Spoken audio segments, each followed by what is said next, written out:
Hello guys, welcome to our channel. This is Teja. అయితే Telugu film ఇండస్ట్రీలో చాలా దారుణాలు జరుగుతున్నాయి. ముఖ్యంగా ఈ ఫేక్ కాస్టింగ్ డైరెక్టర్లు అని పేరు చెప్పుకొని కొత్తగా వచ్చే యువతులందరినీ కూడా వలలో వేసుకుని వాళ్ళని తప్పుదారి పట్టిస్తున్నారని చెప్పేసి ఒక వార్త వెలుగులోకి వచ్చింది. సో ఇవన్నీ కూడా ప్రస్తుతం బయట పెట్టడానికి మనతో పాటు సీనియర్ కాస్టింగ్ డైరెక్టర్ నాని గారు ఉన్నారు. అతనితో మాట్లాడదాం. నమస్తే అన్న. అంటే ఏంటి ఫేక్ కాస్టింగ్ డైరెక్టర్ అని పేరు చెప్పి అమ్మాయిలందరినీ కూడా వలలో వేసుకుని వేరే వేరే వాళ్ళ దగ్గరికి తీసుకెళ్తున్నారు అనేది ఒకటి బయటకి టాక్ వచ్చింది. అది నిజమేనా? ఫేక్ అంటే ఇప్పుడు వాళ్ళు మనకు అప్రోచ్ అయినప్పుడు మనకంటూ కొత్త థాట్స్ ఉంటాయి కదా. అప్పుడు మనం క్వశ్చన్స్ వాళ్ళు వేసినప్పుడు మనం వేసే క్వశ్చన్స్ కొన్ని ఉంటాయి కదా. అప్పుడు దాన్ని బట్టి మనకు ఫేక్ జెన్యూన్ అని అర్థమవుతుంది. It's better. వాళ్ళు ఎంత క్లారిటీ ఉన్నారో మనం కూడా అంత క్లారిటీ ఉండాలి కదా. అప్పుడు మనము ఫేక్ అనే థాట్ ఉండదు, యాజ్ వెల్ యాజ్ మనం అలా ఇరుకపోం కదా.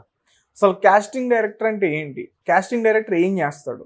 కాస్టింగ్ డైరెక్టర్ అంటే సినిమా స్టోరీ మొత్తం ఏ క్యారెక్టర్కి ఎవరు సూట్ అవుతారు, ఏ క్యారెక్టర్ ఎవరికి సింక్ అయితే బెటర్ ఉంటుంది అనేది బాగుంటుంది అని తెలుసుకొని పంపించామని కాస్టింగ్ డైరెక్టర్ అంటారు. కాస్టింగ్ కోచ్ అనేది మనం వింటాం. సో చాలా మంది కూడా ఈ కాస్టింగ్ డైరెక్టర్ దగ్గర ఎలాంటి ఫేస్ చేస్తూ ఉంటారు, ఈ అమ్మాయిలు కానీ కొత్తగా వచ్చిన నటీనటులు కానీ వాళ్ళందరూ కూడా. సో దాని గురించి ఏం చెప్తారు? వాళ్ళు ఎంతైతే క్లారిటీగా ఉంటారో, కాస్టింగ్ కోచ్ అన్నారు కదా, వాళ్ళు ఎంతైతే క్లారిటీ ఉంటారో, నీకంటూ ఒక గోల్ ఉంటుంది కదా, నీకంటూ కొన్ని థాట్స్ ఉంటాయి కదా, నీకంటూ ఒక రీచ్ అవ్వాలని ఒక థాట్స్ ఉంటాయి కదా. దానికి రీచ్ అవ్వాలంటే వాళ్ళు అడిగే ఎంత క్లారిటీగా ఉంటారో నువ్వు అంత క్లారిటీగా ఉండాలి. అప్పుడు ఆ కాస్టింగ్ కోచ్లో నువ్వు బాధపడలేవు, అంటే ఇరుక్కపోలేవు. మీరు ఎన్ని ఇయర్స్ నుంచి చేస్తున్నారు ఈ ఫీల్డ్లో? నేను 8 years అవుతుంది. అంటే 8 yearsలో ఎలాంటి అయినా ఎక్స్పీరియన్స్ చేశారా? ఎక్స్పీరియన్స్ అంటే దారుణాలు అంటే ఏం లేవు నాది. ఎక్స్పీరియన్స్ అంటే ఎట్లా అంటే మనం పంపించిన తర్వాత మనకు తెలియకుండా అక్కడ ఏదో ప్రాబ్లమ్స్ ఫేస్ చేయడం అలా జరిగాయి. అంటే ఎలాంటి ప్రాబ్లమ్స్ అంటే ఫస్ట్ షూట్ వెళ్తారు, సెకండ్ షూట్కి మనకు చెప్పకుండా చేయకుండా వెళ్తారు. అక్కడ ఏదైనా ప్రాబ్లమ్ ఫేస్ అయింది అనుకోండి, మనకు ఫోన్ చేస్తారు. నువ్వు నాకు ఇంటిమేషన్ ఇస్తేనే నేను ఫాలోఅప్ చేసేది. నువ్వు నాకు ఇంటిమేషన్ చేయకున్నప్పుడు అది నాకు సంబంధం లేదు కదా, అది నీ ఇష్యూ. That's your problem. నాకు ఇంటిమేషన్ ఇస్తే అది నా ఇంటిమేషన్, నేను చూసుకుంటా, అది ఏదన్నా సరే. అయితే కొత్తగా ఎవరైనా ఒక అమ్మాయి కాస్టింగ్ డైరెక్టర్ దగ్గరకు వస్తే సినిమాలో ఛాన్స్ రావడానికి కాస్టింగ్ డైరెక్టర్ అమ్మాయికి బట్టలు ఇప్పేసి బాడీ షేప్లన్నీ కూడా చెక్ చేస్తాడని చెప్పేసి విన్నా. నిజమేనా? అదంతా ఏముండదు, అదంతా ఫ్రాడ్. అదంటే వాళ్ళంతా చేస్తున్నారంటే అదొక ఫేక్ అన్నట్టు. వానికి ఏదో మోజుందని చెప్పేసి ట్రై చేస్తాడు అంతే. అంటే జరుగుతాయి అట్లాంటి ఫేక్ పర్సన్స్ ఉన్నప్పుడు అలాంటివి జరుగుతాయి కదా. ఇప్పుడు నిజంగా జెన్యున్గా ఉంటే hair styles, makeup man, cameras వీళ్ళందరినీ పిలిపించుకొని వాళ్ళు ఏ క్యారెక్టర్కి సూట్ అయిపోతారని అనుకుంటారో ఆ క్యారెక్టర్ ప్రైజ్గా వాళ్ళకి మేకప్ వేసి, హెయిర్ స్టైలింగ్ వేసి, వాళ్ళకి కాస్ట్యూమ్ వేసి అప్పుడు సీన్ ప్రకారంగా చూసుకుంటారు. ఈ షేప్స్ ఇవన్నీ ఎందుకుంటాయి? సింపుల్ థాట్స్ కదా. అంటే ఇది అబద్ధం. నేను అడిగింది అబద్ధం అని అనట్లే. మరి బయటికి ఎందుకు వస్తున్నాయి ఎట్లాంటి టాక్స్? నేను ఏమంటున్నా, అదే ఫేక్ పర్సన్స్ అని మీరు అన్నారు కదా, క్వశ్చన్ చేశారు కదా, ఆ ఫేక్ పర్సన్స్ దగ్గరనే ఇలాంటివి ఉంటాయి. అప్పుడు మనం గుర్తుపట్టుకోవాలి ఫేకా జెన్యూన్ అని. అర్థమైందా నేను అన్నది? నాకు అర్థం కాలేదు మీరు అన్న.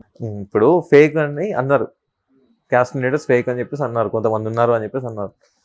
ఫేక్ కాస్టింగ్ డైరెక్టర్స్ ఇప్పుడు ఇట్లా ఫేక్ కాస్టింగ్ డైరెక్టర్ అని కాకుండా కొంతమంది కాస్టింగ్ డైరెక్టర్ షేప్స్ చూసి డిసైడ్ చేస్తారని చెప్పేసి అన్నారు కదా. నిజమైన కాస్టింగ్ డైరెక్టర్ ఏం చేస్తారంటే లుక్ టెస్ట్ అలాంటివి చేస్తారు కదా. లుక్ టెస్ట్ చేస్తారు, దాన్ని లుక్ టెస్ట్ అంటారు. ఈ షేప్లు ఇవన్నీ చూడమన్నారు. లుక్ టెస్ట్ ఏదైతే ఉంటుందో, మేకప్, కాస్ట్యూమ్స్, కెమెరామ్యాన్స్, అమ్మాయికి పేరు ఎవరు ఉంటారు, అమ్మాయికి పేరు క్యారెక్టర్ ఎవరు, వాళ్ళని పిలిపించుకొని ఇదంతా సెట్టింగ్ చేసి అప్పుడు అదంతా వీడియో చేసి సూట్ అవుతారా లేదా, కాంబినేషన్ సెట్ అవుతారా కాదా, ఇవి వాటి పంపించేసి ఇది ఓకే అనేదాన్ని జెన్యున్ కాస్టింగ్ అంటారు. షేప్స్ అనేవి అవసరం లేదు, క్యారెక్టర్ సూటబుల్ ఉందా లేదా అదే చూసుకుంటారు. ఫేక్ అనే వల్ల వాళ్ళు చెక్ చేసుకుంటారు. మీరు ఎలా అయ్యారు అసలు కాస్టింగ్ డైరెక్టర్? కాస్టింగ్ డైరెక్టర్ ఎందుకయ్యా అంటే ఏదైనా చదువుకోవాలా కాస్టింగ్ డైరెక్టర్ అవ్వాలి? లేదు, చదువుకోవడం ఏం లేదండి, ఓన్ నాలెడ్జ్ అంతే, ఓన్ థింకింగ్. అదే ఎలా? నేను ఇన్స్టాలో కొద్దిగా మోటివేషన్స్ చెప్పేవాడిని. అప్పుడు నాకు కొన్ని పేజెస్ ఉండేవి, అందులో సేఫ్టీనెస్ గురించి, అమ్మ, లవ్, లైఫ్ ఇలాంటి కొన్ని టిప్స్ చెప్పేవాడిని, మోటివేషన్ చేసేవాడిని. అప్పుడు నాకు చాలా హైప్ ఉండేది. అట్లా మెల్లిమెల్లిగా వేరే వాళ్ళు షార్ట్ ఫిల్మ్స్ వాళ్ళు వీళ్ళు అప్రోచ్ అవ్వడము, మాకు హీరోయిన్ ని చూడండి అని చెప్పేసి అనడం వల్ల మెల్లిమెల్లిగా ఇండస్ట్రీకి రావడం జరిగింది. అలా కాస్టింగ్ డైరెక్టర్ అంటే పెద్ద పెద్ద బడా బడా హీరోయిన్లు కానీ బడా బడా హీరోలు కానీ వాళ్ళని కూడా మీరు క్యాస్ట్ చేస్తారా? ఇప్పుడు మీరు ఒక సినిమా తీస్తారు, ఎగ్జాంపుల్ మీకు పలానా వ్యక్తి కావాలి, ఎవరో బడా బడా మీరు అన్నారు కదా, ఆ బడా బడా వాళ్ళే కావాలి. అప్పుడు నా దగ్గర కాంటాక్ట్ ఉండదు, అప్పుడు వాళ్ళని అప్రోచ్ అవ్వడానికి ట్రై చేస్తాను. అప్పుడు నేను మీకు అప్రోచ్ చేస్తాను. బడా బడా ఓకే, నీకు ఏదైతే నీడ్ ఉందో అది నేను పని చేయాలి, అది నేను తెలుసుకుంటా. అంటే ఈ కాస్టింగ్ కోచ్ అని వినగానే ఎక్కువగా ఈ తెలుగు ఫిల్మ్ ఇండస్ట్రీకి సంబంధించి రకుల్ ప్రీత్ సింగ్ గారి నేమ్ ఎక్కువ వినిపిస్తుంది. ముఖ్యంగా ఇలాంటి విషయాల్లో చాలా కోట్లు సంపాదించిందని చెప్పేసి ఒక ఆర్టిస్ట్ మాధవీలత ఆమె స్వయంగా మాట్లాడింది. అంటే పర్టికులర్గా మెయిన్ నేమ్స్ అని కాదు, తనని కాదు, ఎవరైనా సరే. ఇప్పుడు నేను ఎదుగుతున్నా, నువ్వు ఎదుగుతున్నావు. నువ్వు ఎదుగుతున్నప్పుడు ఒక పర్సన్ మీ ఊరు నుంచి నీతో 1 వీక్ స్పెండ్ చేశాడు, ఏమంటాడు? ఊర్లో ఉన్నప్పుడు నీతో స్పెండ్ చేయనప్పుడు ఏమంటాడు? వాడికి ఏంద్రా బాగా ఇంటర్వ్యూ చేసుకున్నాడు, సెట్ అయిపోయాడు యాంకర్గా అంటాడు. అదే ఒక 1 వీక్ వచ్చి నేను స్పెండ్ చేసిన తర్వాత ఊర్లోకి వెళ్ళి నాకు ఏమని మాట్లాడతాడు? మన దగ్గర ఏముందిరా, ఏం చేస్తా అన్నాడు, ఏం చేయట్లేదు. మనకు అట్లా అనిపిస్తుంది, మనం ఊర్లో ఉన్నాం కాబట్టి అట్లా అనిపిస్తుంది, ఆడవుతున్నప్పుడు కాబట్టి మనకు అట్లా అనిపిస్తుంది. అక్కడ ఏం లేదు. అంటే నీ ఎదుగుదలని తొక్కడానికి ఎన్నో ఉంటాయి, పాజిటివ్ ఉంటుంది, నెగిటివ్ ఉంటుంది. ఒక మంచి హీరోయిన్ అవ్వాలంటే ఎవరైతే వచ్చారో ఆ ఆడిషన్కి ఆమె ఎంతమంది పక్కలో పడుకోవాలి అంటే, నేను ఈ క్వశ్చన్ ఎందుకు అడుగుతున్నానంటే, కాస్టింగ్ డైరెక్టర్ని ఫేస్ చేయాలి, దాని తర్వాత డైరెక్టర్ని ఫేస్ చేయాలి, దాని తర్వాత ప్రొడ్యూసర్ని ఫేస్ చేయాలి, అఫ్ కోర్స్ కెమెరామ్యాన్ కూడా ఫేస్ చేయాలంట కదా, నిజమేనా? అయితే ఇలాంటి ఫస్ట్ ఆఫ్ ఆల్ నేను పట్టించుకోను. ఓపెన్ టు ఓపెన్ ఉంటే ఉన్నది, లేకుండా లేదు, చేసినా లేకుండా లేదు. నువ్వు ఓపెన్ అడిగినా కూడా ఎంతమందిని వాడినామంటే వాళ్ళే అని చెప్తా, ఓపెన్ చెప్తా. ప్రూఫ్ అంటే మేము చెక్ చేసుకున్నట్టు చెక్ చేసుకోమని చెప్తా. వాళ్ళు ఎంతైతే నీకు అడుగుతున్నారో, ఎంతమందికి అయితే కాంప్రమైజ్ చేయాలనుకుంటారో, నీకెంత క్లారిటీ ఉండాలి కదా, నీకంటూ ఒక క్లారిటీ ఉండాలి కదా. నేను ఎందుకు వచ్చా ఇక్కడికి, ఏమవ్వాలనుకుంటున్నా అని ఒక క్లారిటీ ఉండాలి కదా. వాళ్ళు ఏదో అడిగారని చెప్పేసి నువ్వు వాళ్ళకి కాంప్రమైజ్ అవ్వాల్సిన అవసరం ఏముంది? ₹1,00,000 రెమ్యునరేషన్ ఇచ్చినప్పుడు 20,000 ఇవ్వమని చెప్పి నేను కాంప్రమైజ్ చేయ. 20,000 ఇవ్వు, నాకు నీకు 80,000 మిగులుతున్నాయి కదా. ప్రొడక్షన్స్కు, కెమెరా రెంట్లకు, లొకేషన్స్కు ఎందుకు అంత 80,000 అయితే మిగులుతున్నాయి కదా. నీకు బెటర్ కదా, బెనిఫిట్ కదా. చేసే 15 నిమిషాల కోసమని, అనుకునే 10 నిమిషాల కోసమని పైసలు ఎందుకు వేస్ట్ చేసుకోవడం? నాకు మంచిగా ఉంటుంది, నీకు మంచిగా ఉంటుంది, ఎలాంటి ఇబ్బంది ఉండదు, ఎలాంటి రూమర్స్ ఉండదు, సింపుల్గా వెళ్ళిపోతుంది కదా. అదే వన్స్ ఒకసారి సెలెక్ట్ చేసిన తర్వాత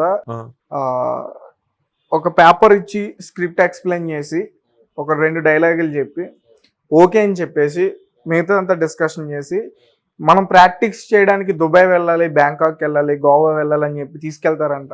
అదంతా వేస్ట్ అండి. స్టోరీ అన్నప్పుడు ఇప్పుడు సెలబ్రిటీస్ ఉంటారు, స్టోరీ నేరేషన్ అంటే ఎక్కడ బయట కలవడం లేకుండా వాళ్ళకు ఉన్న సఫిషియెంట్గా స్పేస్ ఏదైతుందో, కలవడానికి మీట్ అవ్వడానికి కంఫర్టబుల్ ఏదైతుందో అక్కడ పిలుస్తారు. కానీ ఎక్స్ప్లెనేషన్కి, ప్రాక్టికల్కి, ప్రాక్టీస్ చేయడానికి దుబాయ్ పోవాల్సిన అవసరం లేదు. వాళ్ళు ఏదో నీకు చెప్తున్నారంటే, ఎవరు ఎంత చెప్పినా నీకంటూ ఎంత నాలెడ్జ్ ఉందో, నువ్వు ఎంత తెలుసుకుంటున్నావు అనేది ఇంపార్టెంట్. వాళ్ళు చెప్పారని నువ్వు పోతే ఎట్లుంటుంది? నిజంగా వెళ్తారా దుబాయ్? వెళ్తారు అసలు అలాంటివి ఉండవు. ఫస్ట్ ఆఫ్ ఆల్ రియాలిటీస్కి దుబాయ్ పోవాల్సిన అవసరం లేదు. అసలు వెళ్ళరు అసలు వెళ్ళరు నిజంగా. మరి దుబాయ్ వెళ్ళినట్టు పిక్స్ అవన్నీ కూడా ఇన్స్టాలో అలెక్స్ అకౌంట్ లో మామూలుగా వెళ్తుంటారు కదా, మామూలుగా ట్రిప్స్ వెళ్తుంటారు. మామూలుగా ఒక్కరే వెళ్ళొచ్చుగా, కలిసే వెళ్ళాలా? ఫ్రెండ్స్, టీమ్స్, యాక్టర్స్ టీమ్స్ పరిచయమైన వెళ్తాడు అంటే ఆ రకంగా వెళ్తారా? అంతే. మీకు ఈ యాక్టర్స్ కి సంబంధించిన ప్రొఫైల్స్ ఎలా వస్తాయి? ప్రొఫైల్స్ అంటే నా రిక్వైర్మెంట్స్ ఏవైతే ఉన్నాయో కొన్ని గ్రూప్లో షేర్ అవ్వడం, లేక వెబ్సైట్లో పోస్ట్ చేయడం, కొన్ని యాప్స్ ఉంటాయి కదా, యాప్స్లో నా రిక్వైర్మెంట్స్ పోస్ట్ చేయడం, యాజ్ వెల్ యాజ్ ఏంటంటే యాక్టింగ్ పైన ఇంట్రెస్ట్ ఉండి రీల్స్ చేసే వాళ్ళకు, చేయాలనుకున్న వాళ్ళకి నేను ఇన్స్టాలో మెసేజ్ చేస్తుంటా. వాళ్ళు రిప్లై ఇస్తే ఓకే, లేకుంటే లేదు. వాళ్ళకి లైఫ్ ఇవ్వడానికి మనం మెసేజ్ చేస్తున్నాం, దానికి రిప్లై ఇచ్చారని చెప్పి పని పడలే అని చెప్పేసి అనుకొని ఏదో యాటిట్యూడ్గా మాట్లాడితే యాటిట్యూడ్ తగ్గట్టుగా మనం కూడా ఆన్సర్ ఇస్తాం. మనకేం పని పడలేక కాదు, వాళ్ళకేదో లైఫ్ ఇద్దాము, ఏదో మంచి సెట్ అవుతారనే ఉద్దేశంతో మనం మెసేజ్ చేస్తున్నాం. ఇప్పటికి చాలా మందికి మెసేజ్ చేస్తుంటారు. కొంతమంది రిప్లై ఇస్తారు, కొంతమంది రిప్లై అయ్యారు.